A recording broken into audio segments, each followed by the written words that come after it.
On September 27th, 2025, the Office of Personnel Management changed a rule most people never noticed. Federal resumes for Title V competitive service positions are now limited to 2 pages.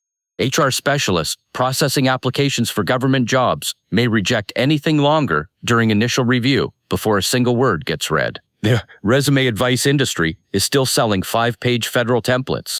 Books published 6 months ago tell applicants to include every detail of every assignment going back 15 years. Career coaches are charging $400 to write documents the system now discards on site. If the United States government can screen candidates in 2 pages, so can every company using an applicant tracking system. Over 98% of Fortune 500 companies use ATS. They are not reading your resume. A machine is scanning it for keywords, and that machine does not care how much effort you put into page 6. The 2-page limit exposed something nobody wanted to say out loud. Most resumes are carrying weight that does nothing but slow them down. My name is Desmond Ray. I spent 28 years inside corporate talent acquisition, first as a recruiter and later running candidate screening for a multinational's regional offices. I was the person who read the resume first, ran the phone screen, and decided whose file moved to the next stage and who's got the standard rejection email. I sat on hiring panels for thousands of roles across finance, tech, and operations, watched hiring committees argue over candidates, and wrote the internal notes that never made it back to the applicant. What I am going to walk you through now are the 5 things I saw cost candidates their chances over and over for reasons they never knew. In the United States, the United Kingdom, and Canada, the standard is plain. No photo, no date of birth, no marital status, no full home address, city and state only. That is not a preference. That is the rule, and it exists for 2 reasons. The first is liability. The second is the applicant tracking system itself. O2ON, ATS software, flags fields. It considers non-job relevant data. A photo is non-job relevant. A birth date is non-job relevant. Whether you are married, whether you have children, the street number of your home, all of it gets flagged, and in some systems, automatically stripped from the file before it reaches a human reviewer. Hiring panels avoid these details not because they are trying to be fair, but because their legal departments told them to. I sat in meetings where the instruction was explicit. If a resume includes a photo, set it aside. Do not review it with the rest. Put it in a separate stack and let legal decide what to do with it. That was not a biased decision. It was a risk decision. The company did not want a lawsuit claiming they rejected a candidate based on age, appearance, race, or any other protected characteristic. The fastest way to avoid that claim is to never see the photo in the first place. So resumes with photos went into a different pile. Sometimes they got reviewed later, after the photo was physically removed or digitally redacted. Most of the time, they did not get reviewed at all. The candidate thought they were adding a personal touch. What they actually did was trigger a legal protocol that moved their file out of consideration. The same thing happened with birth dates. If your resume listed your date of birth, the system flagged it. If it listed your age, same result. Marital status, same result. These are not things a hiring manager is allowed to factor into a decision, so the safest move for the company is to make sure the hiring manager never sees them. I watched this happen hundreds of times. A candidate with solid experience, relevant certifications, and a clean work history would send in a resume with a headshot at the top. The ATS would score the resume normally, but when it reached the human review stage, someone in HR would pull it and send it to legal. Legal would send it back with instructions to remove it from the active pool. That candidate never knew. They got the same automated rejection email everyone else got. They assumed their experience was not a match.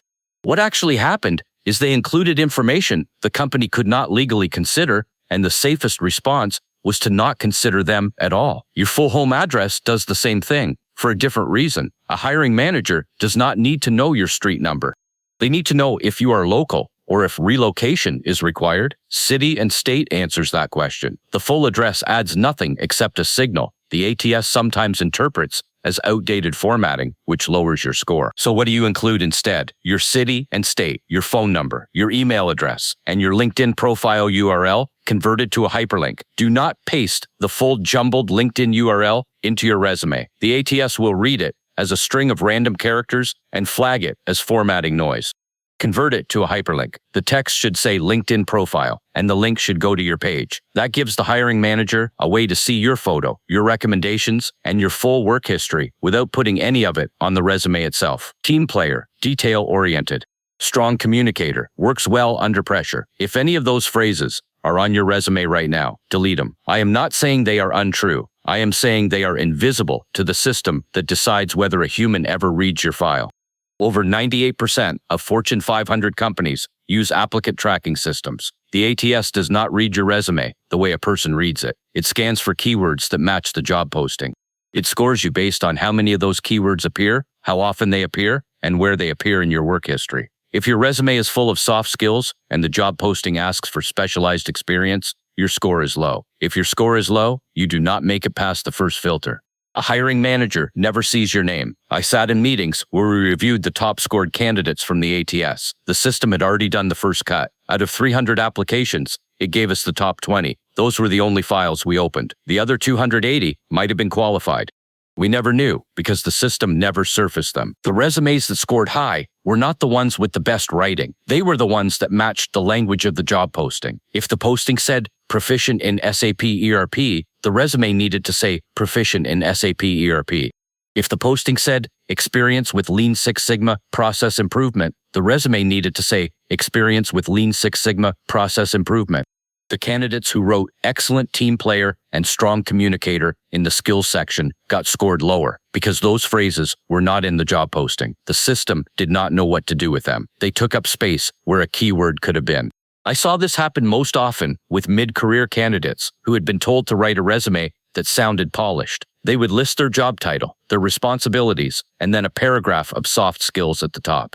The paragraph would say things like, dedicated professional with a proven track record of success in fast-paced environments and a strong ability to collaborate across teams. EATS would scan that paragraph and find almost nothing. The job posting asked for experience with Oracle financials, knowledge of GAAP, and familiarity with month-end close procedures. The candidate had all of that experience. It was listed further down under their job history. But by the time the system got there, the score was already low, because the top of the resume was full of filler. So the candidate never made it to the top 20. Their file got filtered out in the first pass, and they never understood why. Here is what you do instead. Open the job posting. Read it line by line. Pull out every specialized term, software names, certifications, process terms, compliance standards, methodologies, anything that describes a specific skill or a specific tool. Then go through your work history and find where you used those skills or tools. Write them into your experience bullets, using the exact phrasing from the job posting. If the posting says experience with Salesforce CRM, do not write experience with customer relationship management software. Write experience with Salesforce CRM. The ATS is looking for the exact match. If the posting says knowledge of OSHA safety standards, do not write knowledge of workplace safety regulations. Write knowledge of OSHA safety standards. Use the words they used. I watch candidates miss roles they were qualified for because they wrote their experience in general terms and the system could not map it to the job requirements. The hiring manager would have understood. The ATS did not, and the hiring manager never saw the file. So delete team player. Delete detail-oriented. Delete works well under pressure. Replace them with the specialized terms from the job posting and place those terms in the experience bullets where you actually did the work. If your resume has a line that says current salary or salary expectations, delete it right now. I watched this cost candidates thousands of dollars over and over, and most of them never knew it happened. They thought they were being transparent. What they actually did was hand the company every bit of leverage in the negotiation before the negotiation even started. Here is how it worked. A candidate would apply for a role. The job posting did not mention salary. The application form asked for current compensation. The candidate, trying to be helpful, would write current salary $58,000 per year. The resume would get scored by the ATS. The candidate would make it through the phone screen. The hiring manager would review the file, see the salary line, and make a note. The interview would go well. The manager would decide to make an offer. Then the manager would sit down with HR to talk about the number. HR would pull up the file and point to the line. The candidate is currently making $58,000. The budget for this role is $75,000. What do you want to offer? The manager would say $62,000, maybe $65,000 if the candidate pushed back. There was no reason to go higher. The candidate had already told them what they were making. Nobody had to coordinate it. The system saw the number, the company anchored to it, and the candidate got an offer below what the role was budgeted for. That is how it works when the information is already sitting in the file. I sat in those meetings. I heard those conversations. The candidate thought $62,000 was a good offer because it was more than they were making before. They did not know the budget was $75,000. They did not know the company had $13,000 more they were willing to pay if they had to. They named their number first, and the company anchored to it. This happened most often with candidates who were already underpaid. Someone who had been at the same company for 6 years, taking small raises, making $58,000 in a role that should have been paying $70,000. They would apply for a new job, list their current salary, and the new company would offer them $62,000. The candidate would think they got a $4,000 raise. What they actually got was an offer $13,000 below what the company was prepared to pay. The hiring manager did not have to lowball them. The candidate lowballed themselves. They put the number on the resume, and the company had no reason to go higher. Some states are moving towards salary band transparency. Colorado, California, New York, and Washington all have laws that require companies to list salary ranges in job postings. That helps because it gives candidates a floor to work from. But most states do not have those laws yet. In most of the country, the company still has all the information and the candidate has none. So if you list your current salary on your resume, you are giving away the one piece of information you needed to keep to yourself. You are telling the company exactly how little they can pay you and still get you to say yes. The candidate who does not list a number has leverage. The company has to make an offer based on the market rate, the budget, and how badly they want that person. The candidate who lists a number has no leverage. The company already knows what it will take to get them, and that is the number they will use. I saw candidates lose $10,000, $15,000, sometimes $20,000 over the course of a career because they kept listing their salary on every application. Each time they moved, they got a small bump, but they never got what the role was actually worth because they kept anchoring the company to their last low number. So here is what you do instead. Nothing. You leave the salary discussion for the offer stage after the company has decided they want you. You let them name a number first. If they ask for your current salary in the application, you write negotiable or to be discussed. If they ask in the phone screen, you say, I am looking at the full compensation package and I would like to understand the range for this role before I share specifics. And that keeps the conversation open. It keeps the leverage on your side. It forces the company to make an offer based on what they think you are worth, not what you told them you were making before. The next two items on this list are shorter, but I saw them just as often, and they cost candidates space they could have used to prove they were worth hiring. The first line to delete is this one. Objective, to obtain a position in marketing where I can leverage my skills to contribute to a dynamic team, or any version of it. Delete the entire line. It does not matter how you wrote it. It does not belong on your resume anymore. Objective statements were standard advice 20 years ago. You were supposed to tell the hiring manager what you wanted. The reality is that nobody on a hiring panel ever cared what your objective was because the job posting already told you what the objective was. I sat through thousands of resume reviews. I never once heard a hiring manager say, we should interview this person because their objective statement was clear. What I heard over and over was skip the objective and go straight to the experience. The objective statement wasted space at the top of the resume, where the ATS was scanning for specialized keywords. It wasted the hiring manager's time because it forced them to read a sentence that told them nothing they did not already know. Here is what an objective statement actually says. It says, I am applying for this role because I want this role. That is obvious. You would not have applied if you did not want it. Writing it down does not add information. It takes up space where you could have demonstrated value instead, so delete it. Use that space for a summary of your specialized accomplishments. Use it for an additional achievement bullet that shows what you delivered in your last role. Use it for keywords from the job posting. Do not use it to tell the company you want the job. They already know. The second line to delete is this one. References available upon request. It appears at the bottom of almost every resume I ever reviewed, and it has never done anything useful. Employers already know they can request references. That is part of the hiring process. Listing it on your resume does not add information. It wastes a line at the bottom of the page where you could have included another achievement, another certification, or another keyword. I never saw a hiring manager look at that line and think this candidate is prepared. What I saw was hiring managers skip over it entirely because it was filler. Here is what actually happens with references. If the company wants to check your references, they will ask you for them. They will send you an email or call you during the process and say, "We are moving forward and we need 3 professional references." You will send them the names, titles, and contact information. That is when references become relevant. Not before, not on the resume itself. Some candidates think they should list their references directly on the resume. That is worse. If you list your references on your resume, you are allowing the company to contact those people without giving you notice. You do not know when the call is coming. You do not know what the company is asking. Your reference does not know what role you are applying for because you did not have a chance to brief them. So do not list your references on the resume. Do not write references available upon request. When the company asks for references, provide them at that point. Until then, use the space for something that proves you can do the job. The last thing most candidates get wrong is the one they have heard the most advice about, and almost all of that advice is outdated. You have been told, probably more than once, that your resume must be 1 page.